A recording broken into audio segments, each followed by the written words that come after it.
నమస్తే. నేను కిషోర్ కుమార్. ఈ వీడియో మీరు మొదటిసారి మన ఛానల్‌లో చూస్తున్నట్లయితే దయచేసి ఈ ఛానల్‌ని సబ్స్క్రైబ్ చేయండి. అదేవిధంగా కింద మీకు హైప్ బటన్ కనిపిస్తే దాన్ని ప్రెస్ చేసి మాకు పాయింట్లు ఇవ్వటం కూడా మర్చిపోకండి. మీ ప్రోత్సాహమే మాకు కొండంత బలాన్నిస్తుంది. ఈరోజు నేను చర్చించబోయేటటువంటి అంశం, విశ్లేషించబోయేటటువంటి అంశం కొంచెం డైలీ రాజకీయాలకు కాస్త భిన్నంగా ఉంటుంది. ఈరోజు ఆంధ్రప్రదేశ్‌లో చెప్పుకోదగ్గ రోజుగా మిగిలిపోతుంది. ఒక చారిత్రాత్మకమైనటువంటి రోజుగా ఆంధ్రప్రదేశ్లో ఈరోజు మిగిలిపోయేటటువంటి అవకాశం అయితే కనిపిస్తుంది. కొత్త అవకాశాలకు, కొత్త ఆశలకు ఒక రకంగా ఊతమిచ్చేటటువంటి రోజుగా ఇది మిగిలిపోయినా సరే ఆశ్చర్యపోవాల్సిన అవసరం అయితే లేదు. బిల్ గేట్స్, ఈ పేరు తెలియని వారుండరు. ఒకప్పుడు ప్రపంచ కుబేరుడు, ఆ తర్వాత అపర దానకర్ణుడిగా కూడా పేరొందినటువంటి మైక్రోసాఫ్ట్ వ్యవస్థాపక అధ్యక్షుడు, అదేవిధంగా గేట్స్ ఫౌండేషన్ చైర్మన్గా ఉన్నటువంటి బిల్ గేట్స్ ఈరోజు అమరావతిలో పర్యటించారు. ఇది ఖచ్చితంగా మనమందరం గర్వించాల్సిన, ఆశతో ఎదురు చూడాల్సినటువంటి సందర్భం అన్నమాట. అయితే దీని మీద కూడా అనేక రకాలైనటువంటి కామెంట్లు, విష ప్రచారాలు చేసేటటువంటి బ్యాచ్ ఆంధ్రప్రదేశ్లో ఉంది. అలాంటి వాళ్ళకు కొదవ కూడా లేదన్నమాట. ఈ మధ్య ఎప్స్టీన్ ఫైల్స్లో బిల్ గేట్స్ పేరు వచ్చింది, అలాంటి వాడిని ఎలా తీసుకొస్తారు, అలాంటి వాడిని ఎలా రాణిస్తారు, అలాంటి వాడు వస్తే ఎందుకు సంబరం చేసుకుంటారని చెప్పేసి అయితే రకరకాల కామెంట్లు విషం జల్లేటటువంటి ప్రయత్నం ఒక పక్క, వాళ్ళ ప్రయత్నం, వాళ్ళ పనులు వాళ్ళు చేస్తూనే ఉన్నారు. ఎప్స్టీన్ ఫైల్స్లో చాలామంది పేర్లు వచ్చాయి. నరేంద్ర మోదీ పేరు కూడా ఉన్నట్టుగా వార్తాపత్రికల్లో వార్తా కథనాలు పుంఖానుపుంఖాలుగా వచ్చాయి. అంత మాత్రాన ఆయన మనం ప్రధానమంత్రి కాదందామా? ఆ వివరాలే, ఆ వ్యవహారమే, ఆ గొడవే. కానీ అంతకు మించి బిల్ గేట్స్ అనేవాడు శిఖర సమానమైనటువంటి వ్యక్తి. సో ఆయన ఎంతటి సామ్రాజ్యాన్ని నిర్మించాడు. ఆ రోజు హైదరాబాద్లో మైక్రోసాఫ్ట్ వచ్చిన తర్వాత ఎకోసిస్టమ్ పూర్తిగా అలా మారిపోయింది. ఈ రోజు హైదరాబాద్ ఈ స్థితిలో ఉందంటే దానికి కారణం ఆనాడు పడ్డటువంటి పునాదులు కాదా అనేటటువంటి మినిమం కనీస జ్ఞానం, అవగాహన లేనటువంటి, కడుపు నిండా విషం నింపుకున్నటువంటి బ్యాచ్కి మనం ఎన్ని చెప్పినా ప్రయోజనం లేదు. అయితే మరి బిల్ గేట్స్ ఎందుకు వచ్చాడు, ఏం చూశాడు, ఏం మాట్లాడాడు, ఏం హామీ ఇచ్చాడు అనేటువంటి అంశాలను మాత్రం మనం ఖచ్చితంగా మాట్లాడుకోవాలి. క్లుప్తంగా నేను దాని గురించి వివరించేటటువంటి ప్రయత్నం అయితే ఈ వీడియోలో చేయబోతున్నాం.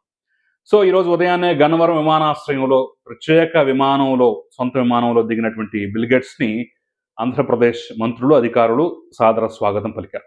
ఇక్కడ కూడా ఒక చిన్న ట్విస్ట్ ఏంటంటే వెంటనే విమానం దిగలేదు. అక్కడ పొగమంచు కారణంగా ఒక 4-5 చక్కర్లు ఎక్కువ కొట్టాల్సి వచ్చింది. ఆ తర్వాత మళ్ళీ సేఫ్గా ల్యాండ్ అయింది. నారా లోకేష్ వంటి వాళ్ళ సారథ్యంలోని బృందం వెళ్ళి కలిసి ఆయన సాదరంగా ఆహ్వానించి తీసుకొచ్చారు.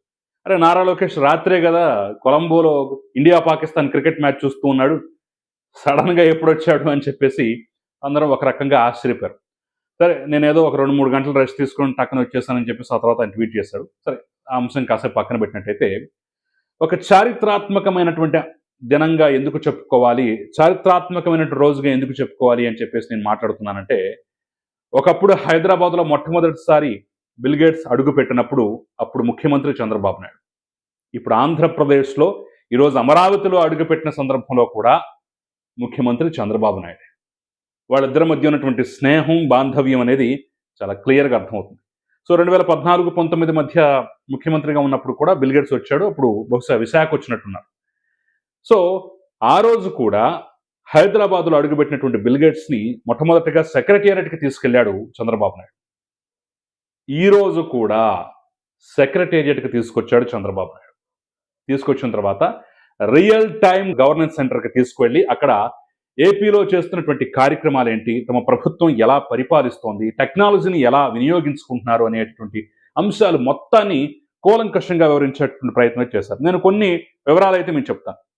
ఆర్టీజీఎస్ దగ్గరికి తీసుకొచ్చినప్పుడు ఆయనకి సాధారణంగా స్వాగతం పలికిన తర్వాత లోపలికి తీసుకెళ్ళిన తర్వాత ముఖ్యంగా data lake, WhatsApp governance, aware 2.0 వంటి డిజిటల్ సేవలు అనేవి ఎలా ఉన్నాయి, ఎలా చేస్తున్నారు అనేటటువంటి అంశాన్ని చాలా పోసకొచ్చినట్టుగా వివరించేటువంటి ప్రయత్నం చేశారు. దాంతోపాటుగా బ్లాక్ చైన్ అనేటటువంటి టెక్నాలజీ ద్వారా భూ రికార్డులు ఏ రకంగా భద్రపరుస్తున్నారు, క్యూఆర్ కోడ్ ద్వారా ఏ రకంగా దాన్ని యాక్సెస్ చేసుకునే అవకాశం కల్పిస్తున్నారు, క్యూఆర్ కోడ్ ద్వారా పారదర్శకంగా ఎలా భూ రికార్డులు కానివ్వండి, మిగతా అంశాల్లో కానివ్వండి, ఆ డాక్యుమెంటేషన్ విధానం ఏ విధంగా ఉంటుంది, సులభంగా ఎలా యాక్సెస్ చేస్తున్నారు అనేది కూడా వివరించి చెప్పారు.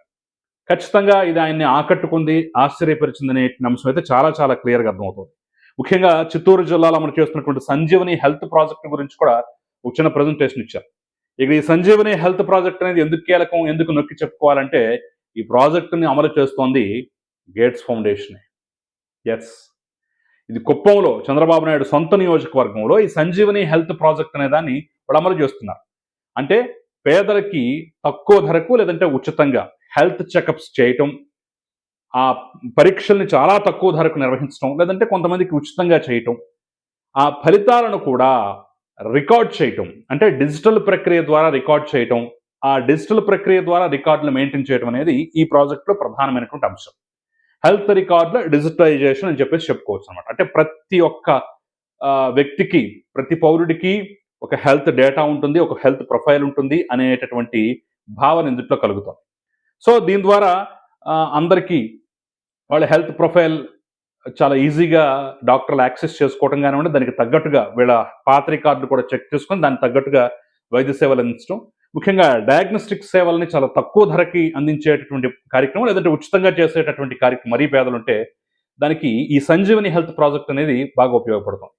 ఇప్పుడు ఈరోజు అక్కడ ఇచ్చినటువంటి ప్రజెంటేషన్ ద్వారా ఇది రాష్ట్ర వ్యాప్తంగా అమలు చేయాలనేటటువంటి ఒక ఉద్దేశాన్ని, సంకల్పాన్ని కూడా మీరు కుప్పంలో పైలట్ ప్రాజెక్టుగా తీసుకున్నారు. దీన్ని దయచేసి బాగుంది, రిజల్ట్ బాగుంది, రాష్ట్ర వ్యాప్తంగా కూడా అమలు చేయండి అని చెప్పేసి రిక్వెస్ట్ చేశారు. బహుశా దానికి సంబంధించిన ఎంఓయూలు కూడా తొందరలో కుదిరేటటువంటి అవకాశం అయితే కనిపిస్తుంది. ఆ తర్వాత ఈ యొక్క సచివాలయంలో ఈ పర్యటన పూర్తయిన తర్వాత డైరెక్ట్గా ఉండవల్లో ఉన్నటువంటి అరటి తోటల దగ్గరికి వెళ్ళారు. ఇక్కడ ఆంధ్రప్రదేశ్లో ముఖ్యంగా ఆరోగ్యం, అదేవిధంగా వ్యవసాయ రంగాల్లో కొన్ని చిన్న చిన్న ప్రాజెక్టులు అయితే ఈ గేట్స్ ఫౌండేషన్ చేస్తాం. అందుట్లో వాళ్ళు ఏఐ టెక్నాలజీ ఉపయోగించడం కానివ్వండి, లేదంటే ఈ డ్రోన్ టెక్నాలజీ ద్వారా కీటకాల నివారణ, మందుల పిచికారి వంటి అంశాలను కూడా వీళ్ళు ఈ ఫౌండేషన్ ద్వారా చేస్తున్నారు.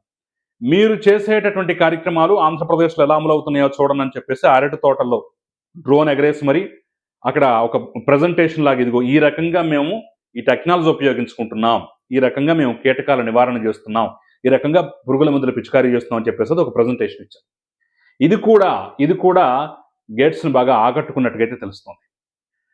సో దాంతో పాటుగా ముఖ్యంగా అమరావతి క్యాపిటల్ సిటీ నిర్మాణం ఏ రకంగా ఉంటుంది అనేటటువంటి అంశాన్ని కూడా వివరించారు.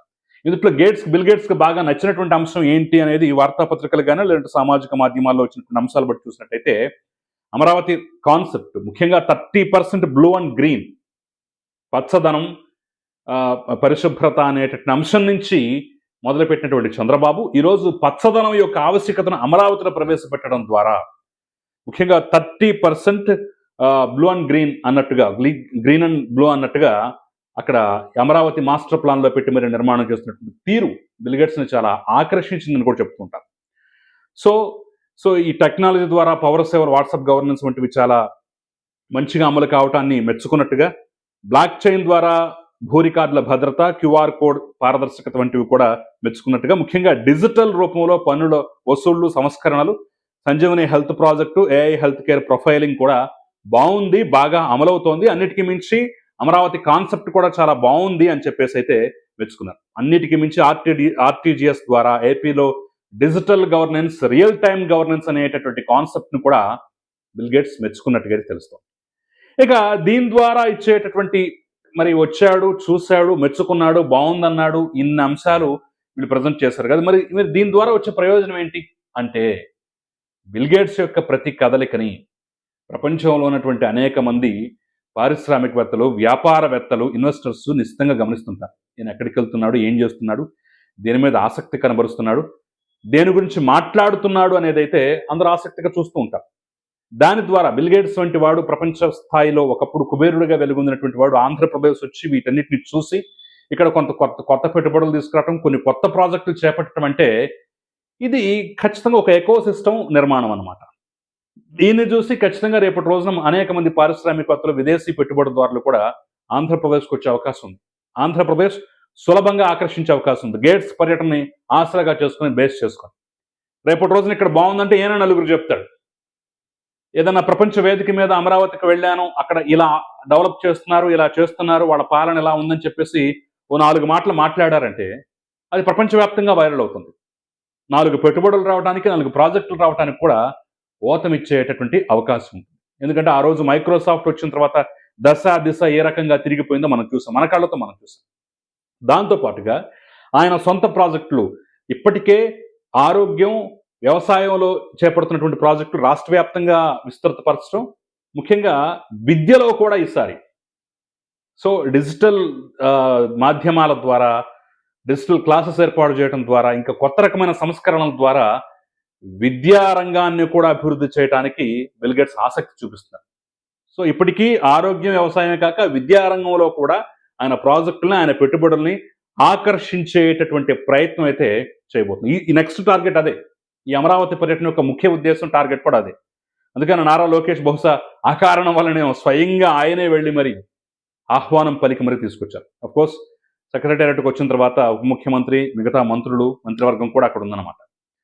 సో బిల్ గేట్స్ అనేటటువంటి వాడు రావటం ద్వారా ప్రపంచం దృష్టిలో అమరావతి, ఆంధ్రప్రదేశ్ పడేటటువంటి అవకాశం ఉంది. దాంతోపాటుగా కొత్త ప్రాజెక్టులు, కొత్త పెట్టుబడులు వచ్చేటటువంటి అవకాశం అయితే స్పష్టంగా ఉంది. ఎందుకంటే గత చరిత్ర మనకు చెప్తుంది అదే చరిత్ర మరొక్కసారి ఇక్కడ పునరావృతం కావాలి అని చెప్పేసి అయితే మనం అందరం కోరుకుంటాం. అనేక అంశాల్లో రేపటి రోజున ఇప్పుడు ఈ యొక్క పర్యటన తర్వాత అనేక అంశాల్లో ఎంఓయూలు కుదిరే అవకాశం అయితే కనిపిస్తోందట. ఉన్న ప్రాజెక్టులు విస్తృతపరిచే అవకాశం అయితే కనిపిస్తోందట. సో అవన్నీ జరిగినట్టయితే ఖచ్చితంగా ఇది ఆంధ్రప్రదేశ్కి మంచి రోజుగా మిగిలిపోయే అవకాశం ఉంది.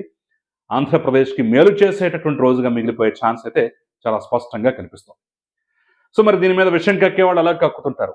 కానీ బిల్ గేట్స్ ఎందుకు వచ్చాడు, ఏం చూశాడు, ఏం మాట్లాడాడు అనేది నేను క్లియర్గా వివరించే ప్రయత్నం చేశాను. ఇదంతా విన్న తర్వాత మీకేమనిపిస్తోంది? ఆ విమర్శకులకి మీరైతే ఎలా సమాధానం చెప్తారనేది నాకు కింద కామెంట్ రూపంలో తెలపండి. Thank you very much. ఈ వీడియో నచ్చినట్టయితే 10 మందికి షేర్ చేయండి.